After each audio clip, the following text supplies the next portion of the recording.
मालेगांव शहरियान को ईद की पुरखुलूस मुबारकबाद समाजवादी पार्टी के ज़िम्मेदारान की तरफ से।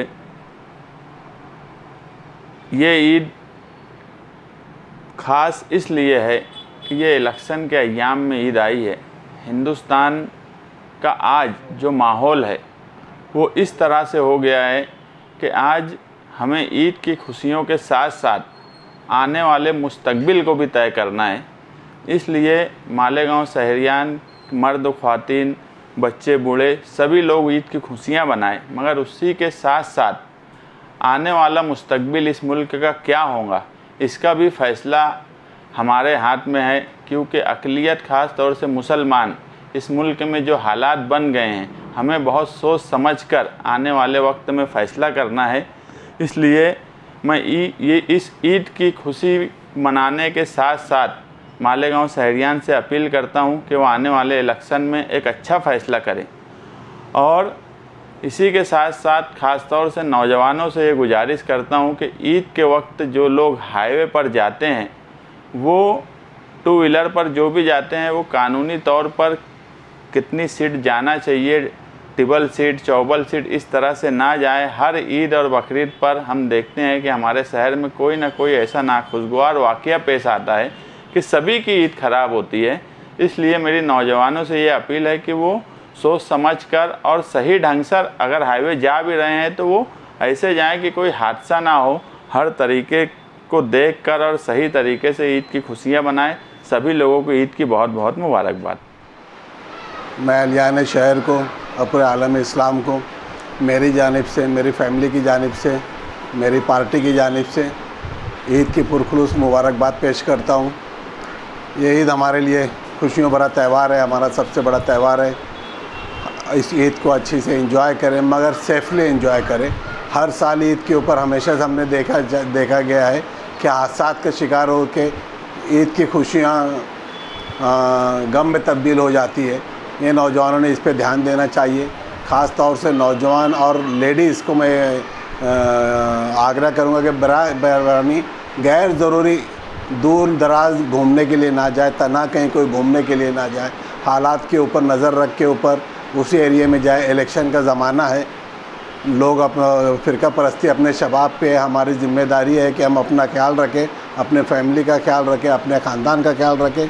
ये ईद हमारे लिए ऐसे भी थोड़ा गम का माहौल इसलिए कि फ़लस्तीन के अंदर जो हालात है, जिस तरह हमारे बच्चे को, छोटे छोटे बच्चों को शहीद किया जा रहा है, बुज़ुर्गों को शहीद किया जा रहा है, नौजवानों को शहीद किया जा रहा है, भूख प्यास से वहाँ पे बच्चे इंतकाल हो रहा है। तो ये सब देखते हुए हमको हमारी खुशियों को थोड़ा सा रिज़र्व रखना चाहिए।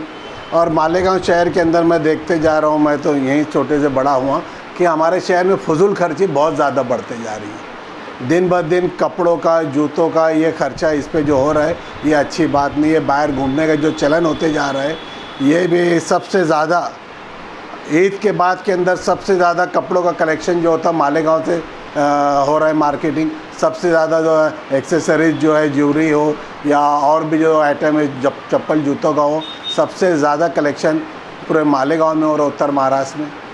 उसके बाद में बाहर दूर दराज के जो इलाके हैं, जैसे सापुतारा हुआ या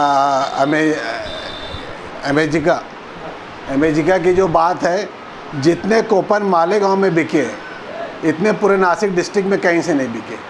तो ये हमारा जो फजूल खर्ची का जो होते जा रहा है माहौल, ये बिल्कुल बंद होना चाहिए। जितने तफरीह मुकामात हैं वहाँ पे सबसे ज़्यादा आपको मालेगांव के लोग दिखेंगे। तो हमने फजूल खर्ची से बचना चाहिए। ये पैसे को हमने हमारे बच्चों के तालीम के ऊपर खर्चा करना चाहिए। और अभी रमज़ान और ईद पहले आते जा रहे हैं। ईद के फौरी बाद एग्ज़ाम शुरुआत भी हो गई है। ईद से पहले रमज़ान में पेपर भी कॉलेज के चालू हो गए। तो बच्चों ने तालीम पर भी ध्यान देना चाहिए, वालिदैन ने तालीम के ऊपर खर्चा करना चाहिए। हमारे मज़हब ने बोला गया है कि तालीम पे पहले ध्यान दो। जहाँ से तालीम मिल सकती है वहाँ से तालीम लो। तालीम से दूर हो के फजूल खर्ची में पढ़ने के बजाय, गैर ज़रूरी टाइम पास करने के बजाय आप लोग तालीम पे ध्यान दो। ये ईद का हमारा एम रखो कि हम हमारे बच्चों को तालीम के ऊपर ध्यान देंगे। सरबुलंदी और कामयाबी सिर्फ तालीम से। पूरी दुनिया के हर कौम तालीम पे ध्यान दे रही है, सिवाय हमारे मुस्लिम कौम के। तो हमको हमारे बच्चों को तालीम के ऊपर ध्यान देना चाहिए, पढ़ाई के ऊपर खर्चा करना चाहिए, सेहत पे ध्यान देना चाहिए। और फ़िरका इलेक्शन का ज़माना है, इलेक्शन डिक्लेयर हो चुका है, फ़िरका परस्ती अपने उरूज पे है। बराए मेहरबानी कोई सुनसान इलाकों में घूमने के लिए ना जाए, गैर ज़रूरी कोई किसी के गांव में जाके आप लोग डिस्टर्ब ना करें, कहीं भी चटाई बिछा के खाना खाने से गुरेज करें। हम हमारे लोगों में, अपने लोगों में, अपने ख़ानदान में ईद की खुशियाँ मनाएं। ये मेरे पूरे शहरियान से अपील है, आलम इस्लाम से अपील है। दुआ में फ़लस्तीन को भी याद कीजिए, आलम इस्लाम की सरबुलंदी के लिए भी दुआ कीजिए। शुक्रिया। अस्सलाम वालेकुम, मैं डॉक्टर अवैस फ़ारानी। मेरी तरफ़ से तमाम अहलियान शहर को ईद की बहुत बहुत मुबारकबाद। इस ईद के मौके पे मैं एक बात फिर से याद दहानी कराना चाहूँगा कि इन खुशियों के मौके पे हमारे शहर के बहुत सारे नौजवान और बुज़ुर्ग बैरून शहर या अतराफ़ शहर पिकनिक करने के लिए जाते हैं।